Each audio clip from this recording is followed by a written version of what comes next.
You're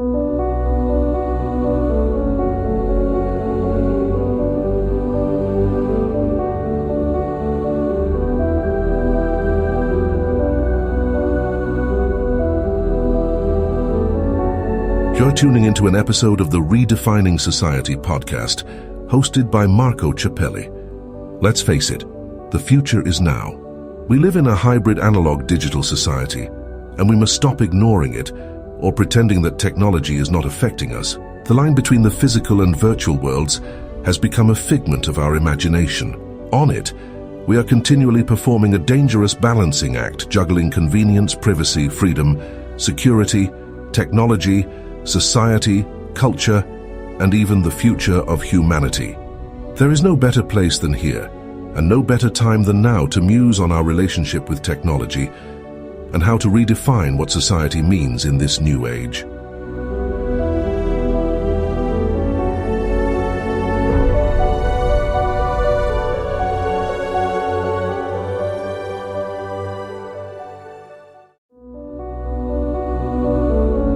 BugCrowd's award-winning platform combines actionable contextual intelligence with the skill and experience of the world's most elite hackers to help leading organizations identify and fix vulnerabilities, protect customers, and make the digitally connected world a safer place.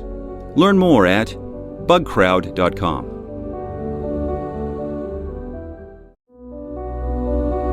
Black Cloak provides concierge cybersecurity protection to corporate executives and high-net-worth individuals to protect against hacking, reputational loss, financial loss, and the impacts of a corporate data breach. Learn more at blackcloak.io.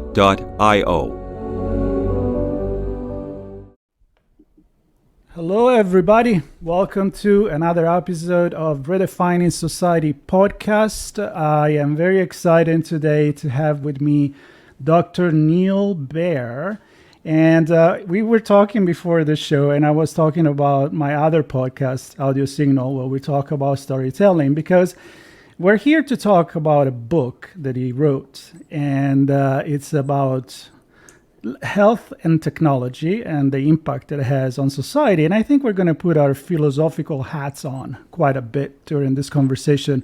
But we were also talking about how Neal here is origin story. Let's say it is about media, and he has participated in writing and producing a TV show connected with the healthcare world, and I'm sure you heard some of them. So we'll see. Maybe we'll have another episode after this, but let's focus on this one.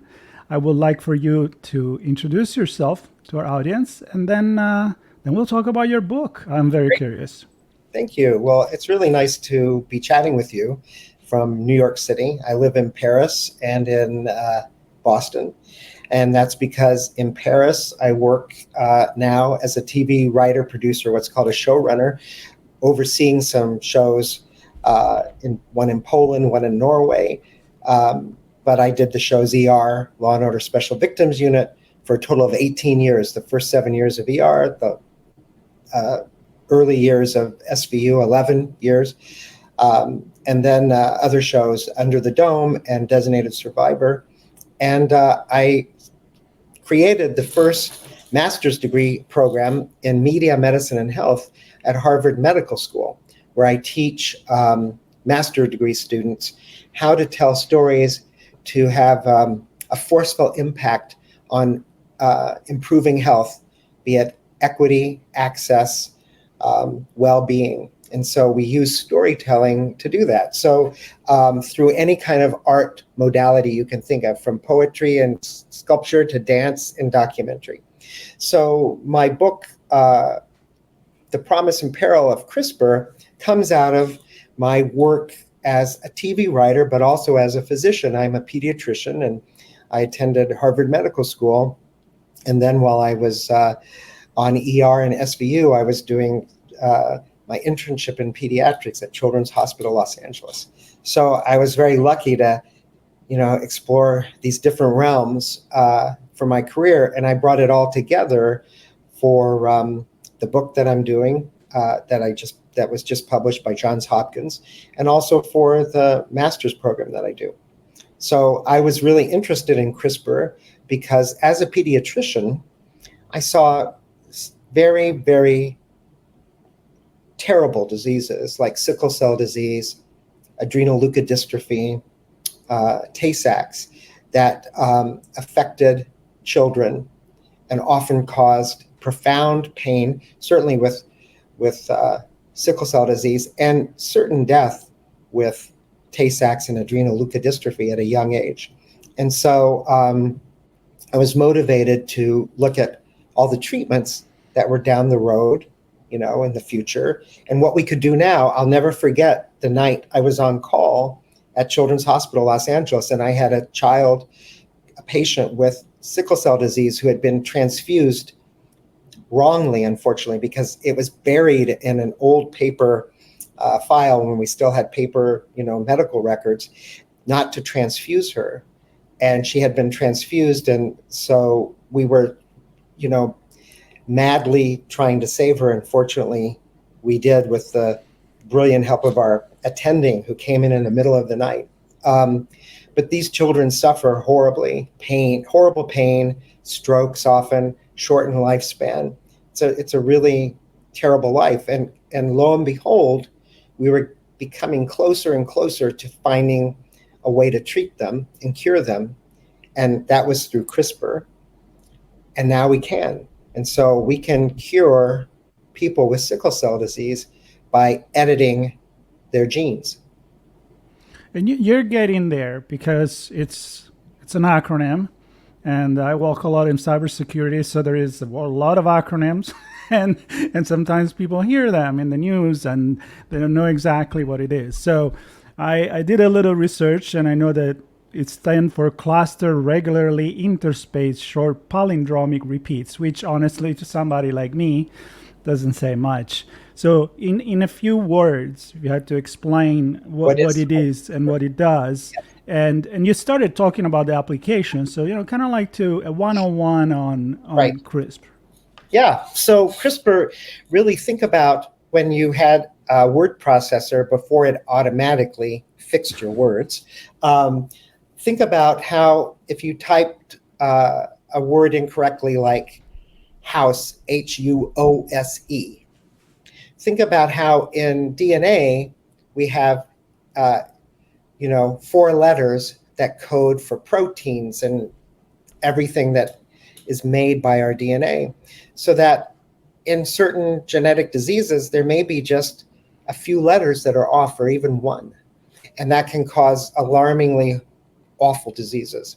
So with CRISPR, we have a technique where we can home in on the incorrect DNA, those letters, use enzymes called Cas9. Now there's many other Cases to cut that precisely, and they're getting better and better at it because in the past there have been off-target effects, which we can talk about. So it goes in, locates that piece, cuts it, and then glues in. So it's a glue, cut and paste, correct letters, correct genes for the mutation that's there. It's easier to do for bloodborne diseases like sickle cell disease and beta thalassemia because you can deliver it to the blood. Much harder to figure out how to do this for cystic fibrosis or Duchenne's muscular dystrophy, but they're working on it. And so beta thalassemia, sickle cell disease, some rare protein folding diseases of the liver, because blood is, the liver cleanses the blood goes into the liver. These have been done through CRISPR. So essentially what CRISPR does, like for something like sickle cell disease, is when we're born, when we're in utero as a fetus, we breathe through our blood, essentially, because our lungs aren't working. We're in amniotic fluid. So we have fetal hemoglobin, which really attaches to the oxygen that we get from our mother's blood. And then when we're born, that fetal hemoglobin turns off, and what then is on is our normal hemoglobin. Well, the quote normal hemoglobin for someone with sickle cell disease is not normal because they have the mutation, those few letters.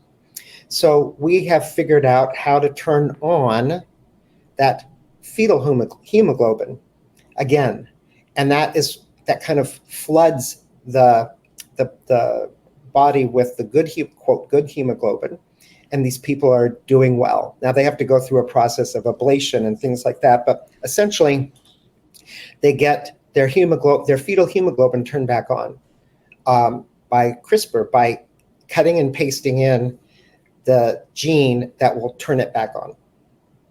Well,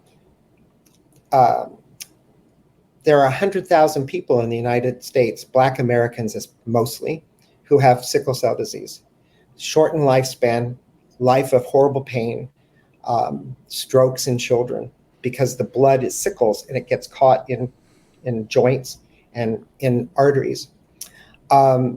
So this is amazing because there are so many people who could benefit. It costs between $2 and $3 million to treat one person. It costs $1.6 million in someone's lifetime with sickle cell disease to be treated, often through Medicare, Medicaid, and $50,000. And I'm taking all these data from recently published studies. $50,000 out of pocket for many people who can't afford it. So this raises a fundamental philosophical, ethical question of who gets CRISPR. And so that's going to come down more and more as more of these genetic engineering products are made. So we do, in our book, The Promise and Peril of CRISPR, talk a lot about who gets this miraculous treatment and who doesn't. And, we're at the beginnings, and I think it's important that we're starting to talk about this now, as opposed to in the future when it's already happened.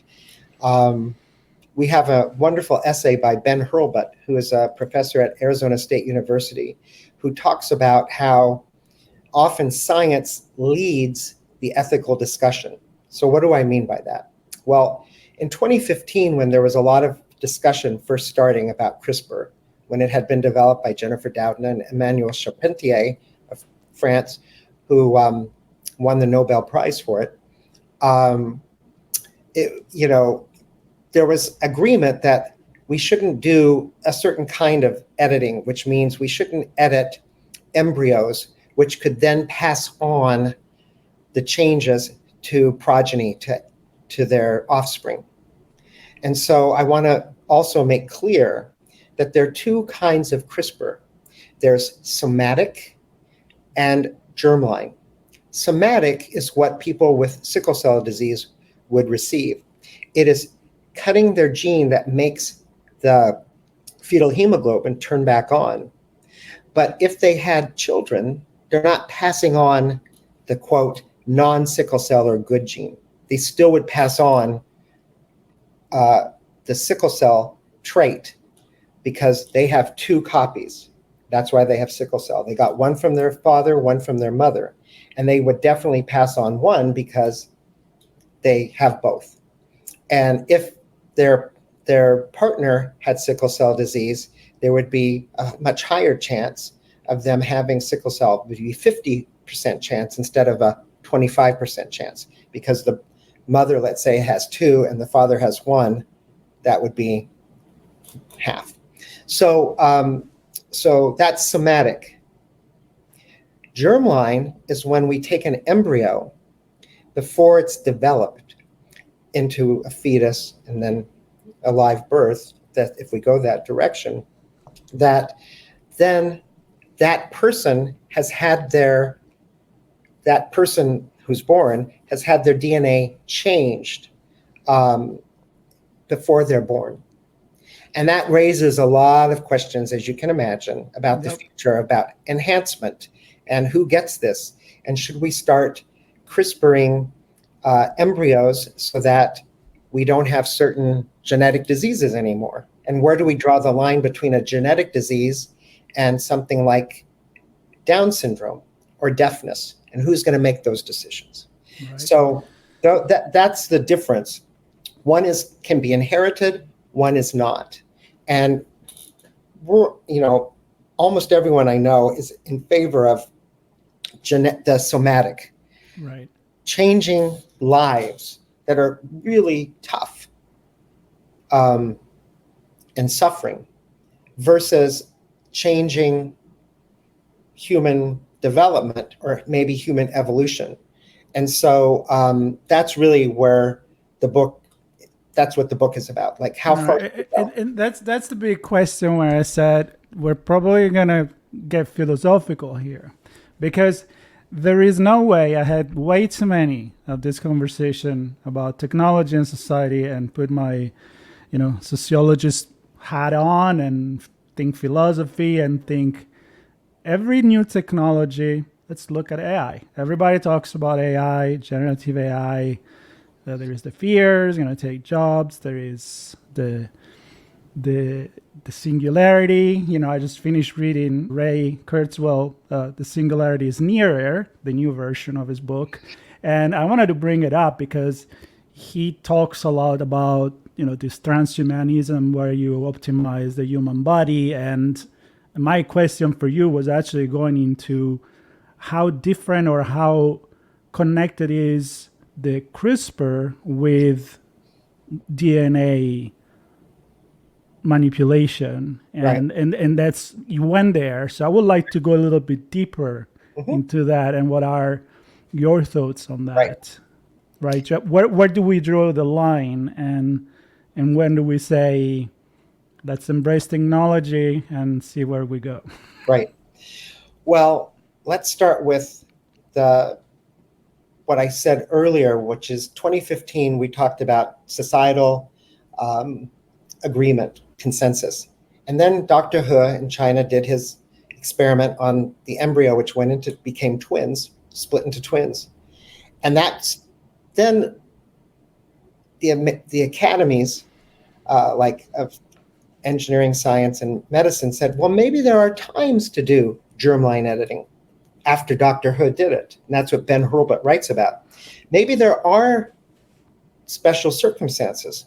So I can tell you the major special circumstance is if a couple they're both deaf with the same genetic mutation, they're not going to have children who can hear.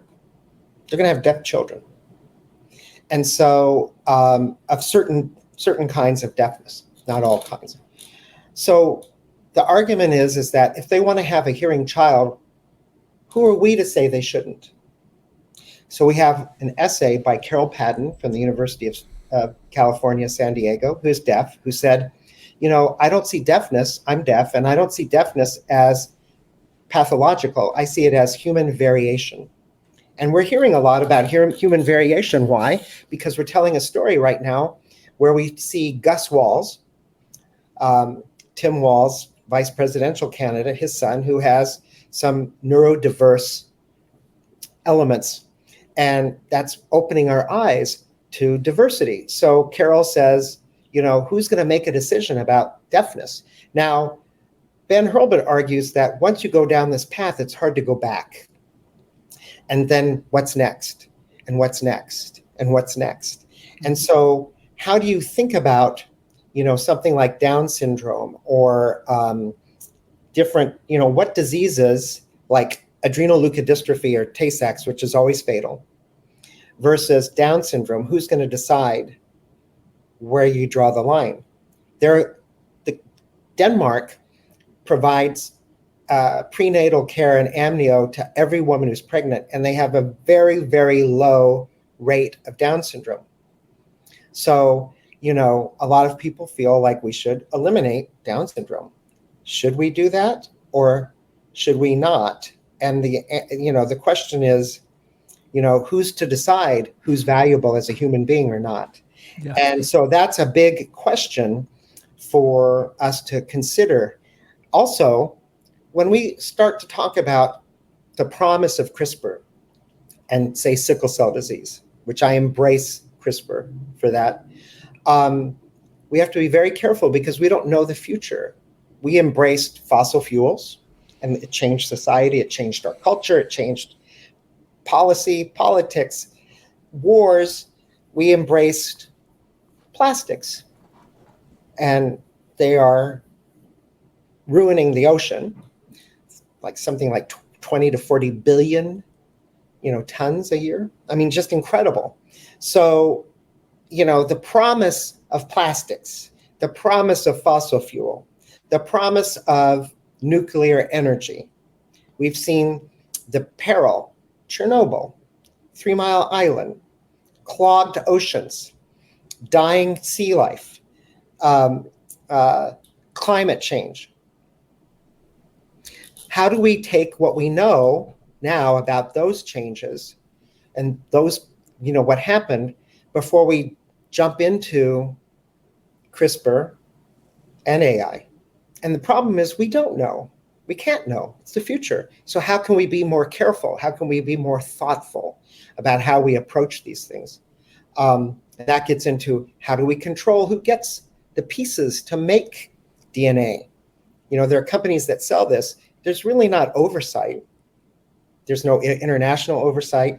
There's a scientist who made horsepox, which is related to smallpox. You don't need CRISPR to do this, because I've been criticized. Well, you don't need CRISPR to do this. Well, I know that. But CRISPR makes things easier, makes bioweapons easier to make.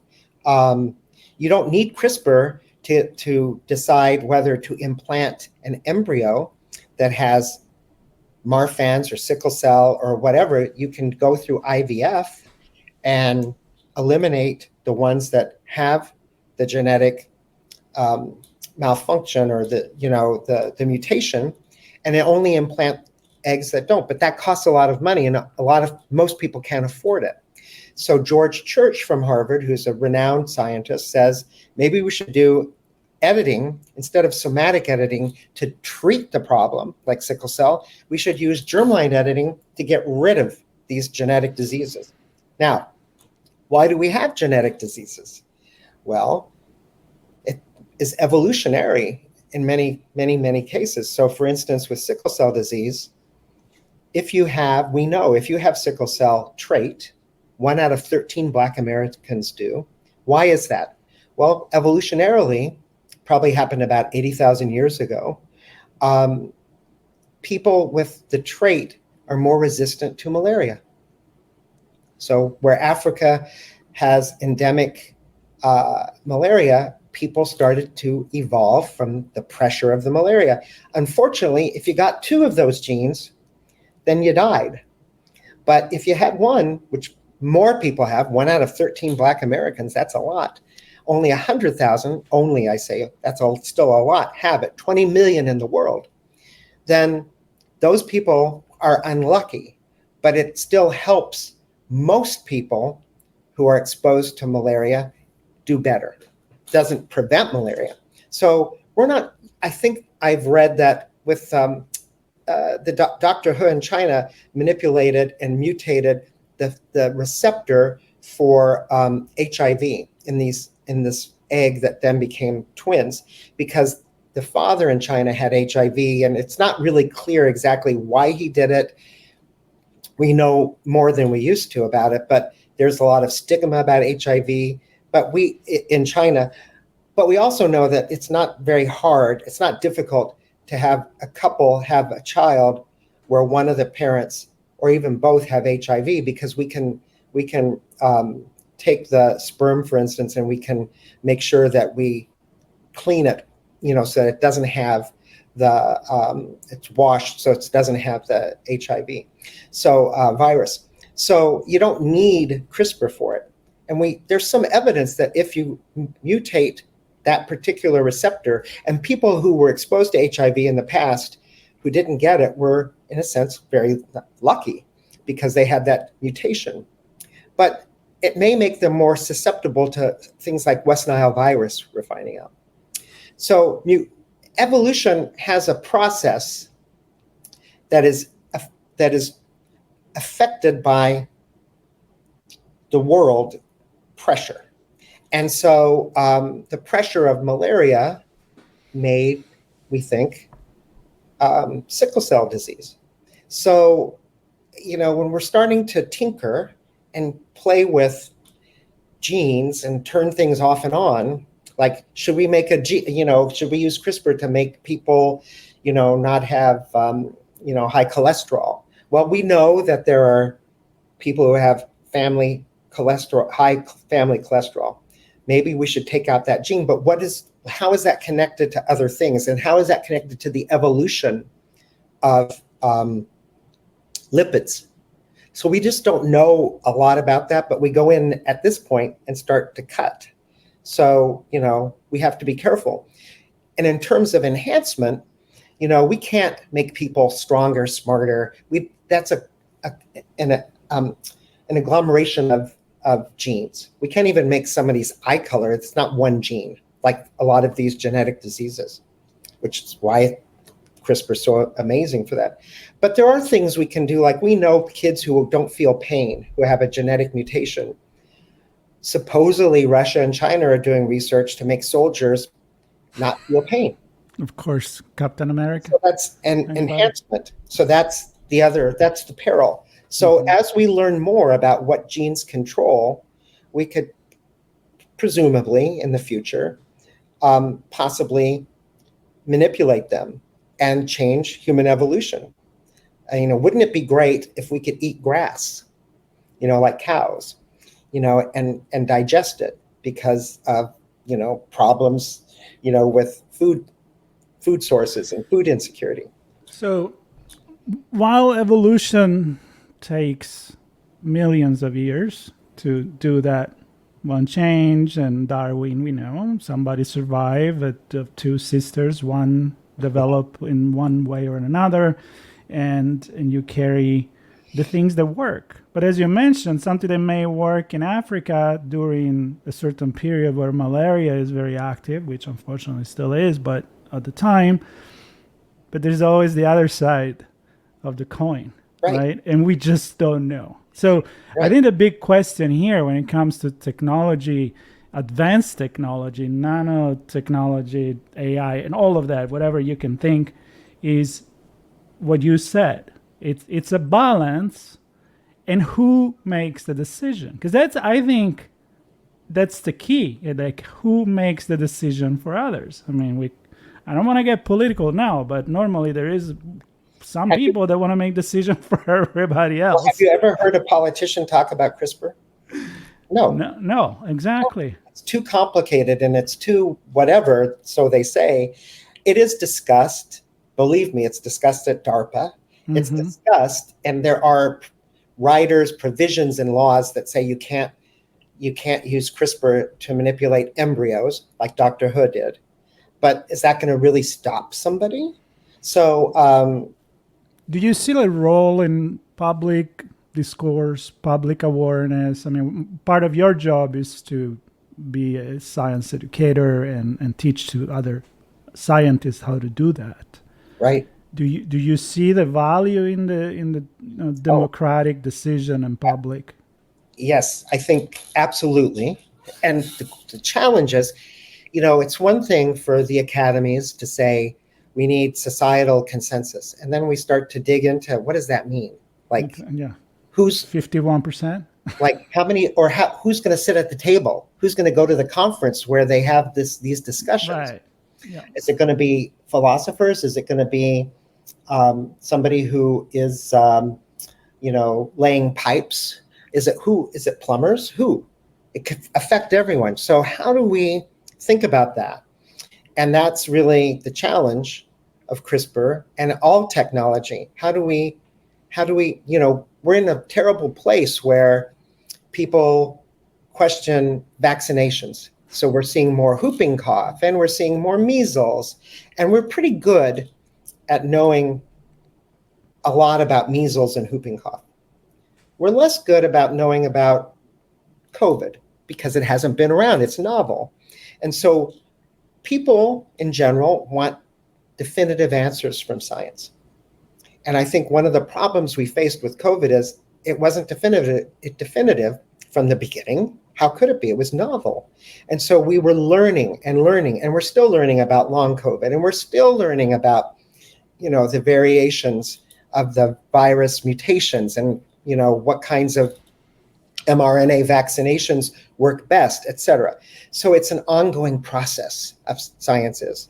And so we have to help people understand that, first of all, that it's not like we have the answer, and we can't actually say we have the answer, because that makes people really uncomfortable when somebody dies from COVID or they have a vaccination reaction, which can happen.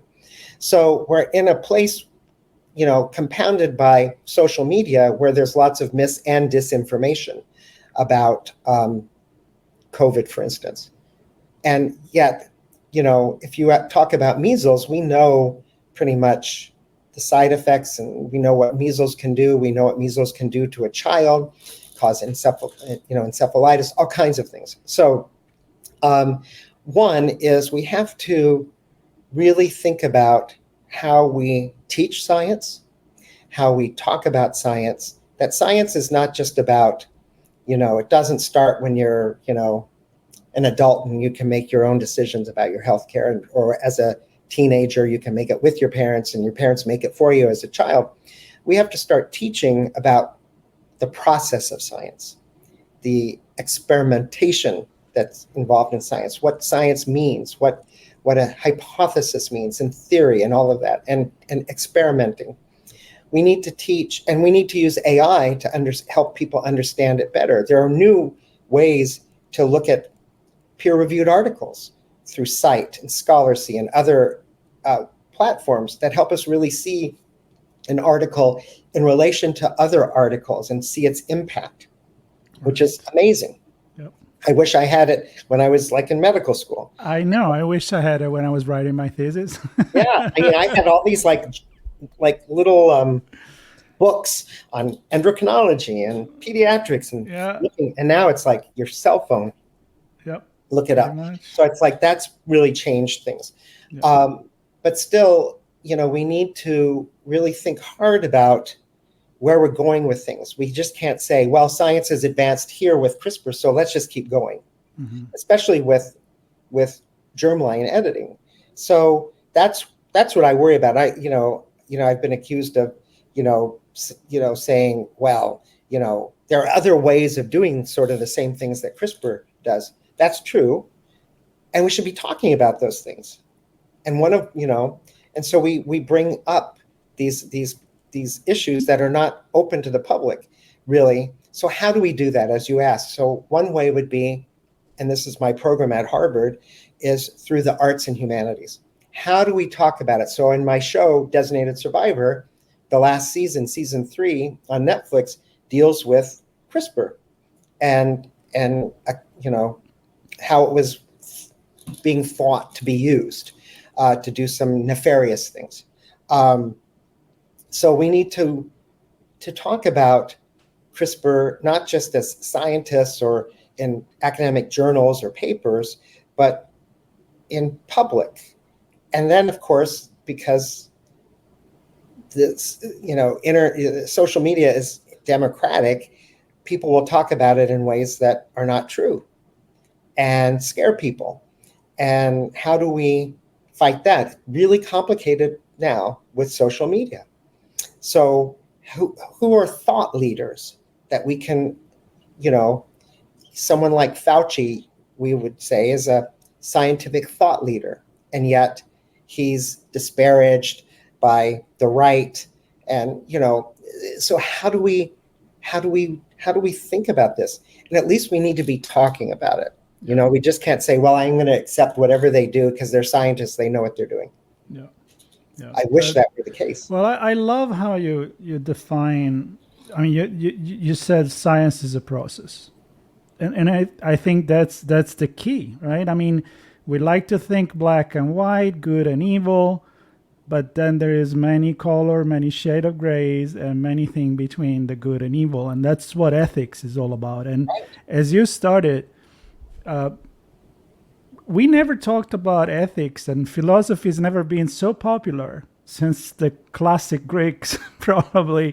Now with AI, the advanced technology and the power that we have into really, playing Mother Nature or God in changing the nature of who we are. So I think talking about it's extremely important. And I want to give you this last couple of minutes, because on a topic like this, it's easy to just, time just fly having this conversation. Just a couple of points about your book. Who is it for? Who you had in mind when you wrote it? Is it for everyday people so they can start thinking about it? Is easy to digest, or more of an academic kind of book? And that's just a call to action to why you wrote this book. Well, I wrote it. I'll start with your last question, because it's easier. The first line in my book is, CRISPR keeps me up at night, keeps me awake. Mm-hmm. Along with nuclear war, AI, climate change, things that an individual feels they don't really have control over. So how do we think about these things? And then from that point, I invited writers who are scientists, philosophers, bioethicists, parents, people, new voices, a trans bioethicist, Florence Ashley. No one's had asked a trans bioethicist to write about these things. An indigenous scientist, Crystal Sosi, who is an indigenous woman from Arizona, who's a scientist, philosopher, and a cardiologist who has a child with albinism, a genetic mutation, someone with cystic fibrosis who faces the possibility of maybe getting cured, someone who's deaf, Carol Patton, who says, I don't see myself needing to be cured. Where do we draw the line on that? Is it just up to the parents to decide? Then we have a piece by someone who writes about animals and philosophically about animal rights, and talks about transhumanism. You brought that up at the very beginning.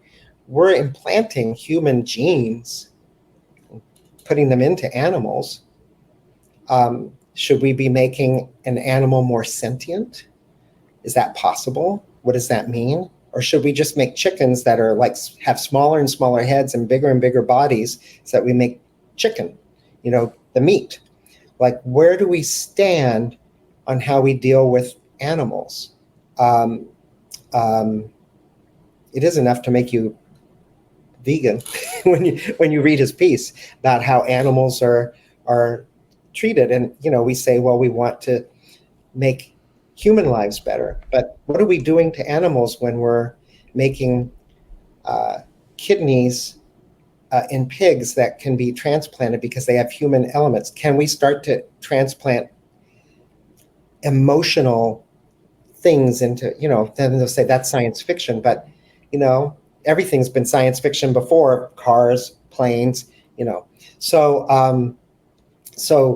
our book is about opening up the discussion in many arenas, bioweapons, and then oversight, who's going to oversee this? Scientists have told me we don't need it because we'll monitor ourselves. We're good at that. That's questionable, arguable.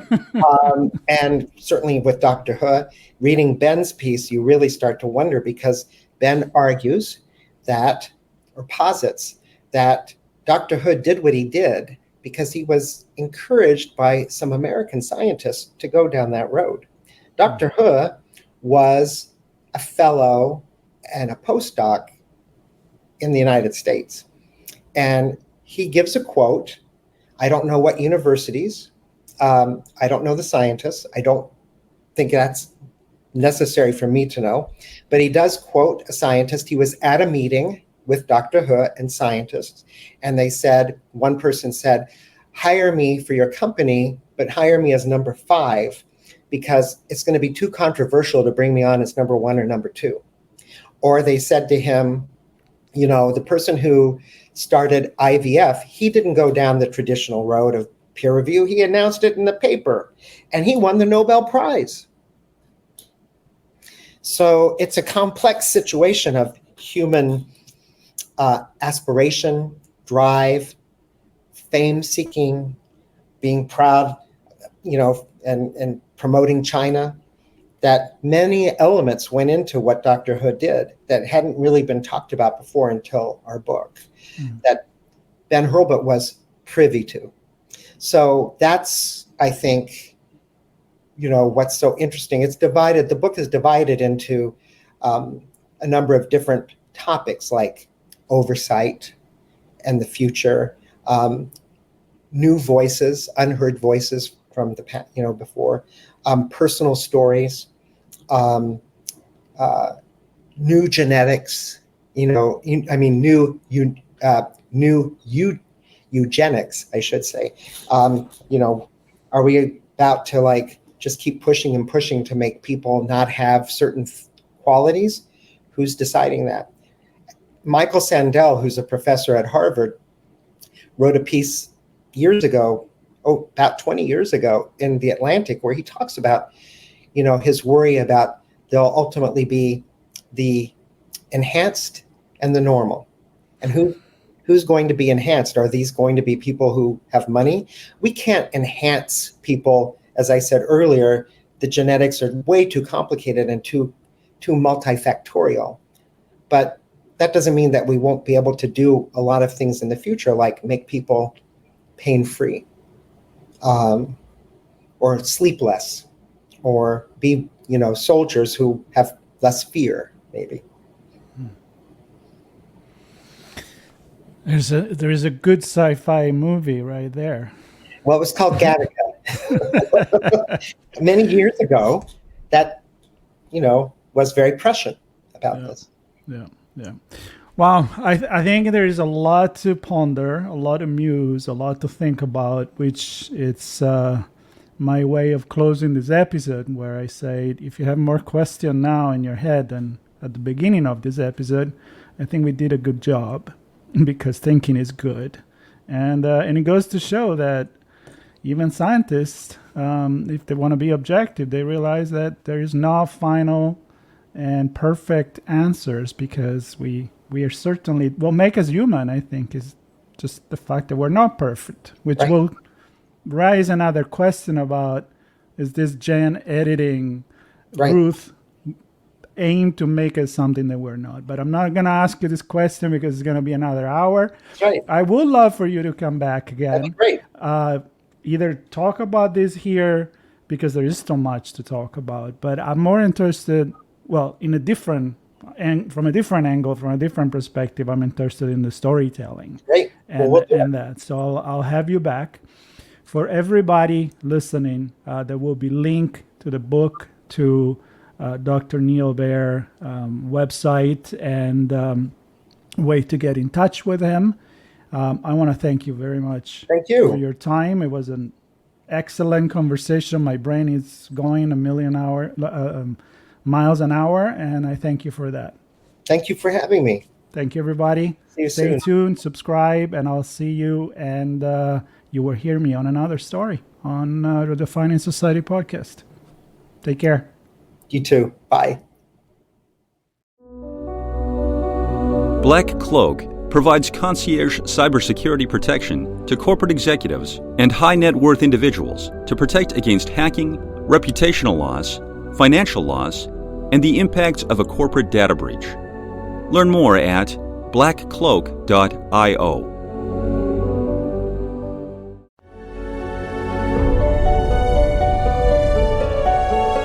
We hope you enjoyed this episode of Redefining Society podcast, hosted by Marco Ciappelli. If you learned something new and this conversation made you think, then take a moment to rate this show and add it to your favorite podcast player. Subscribe to our YouTube channel and share this episode with your friends, family, and colleagues. We invite you to come back for more stories and follow Marco Ciappelli on his social media as he continues this journey into the future of our societies.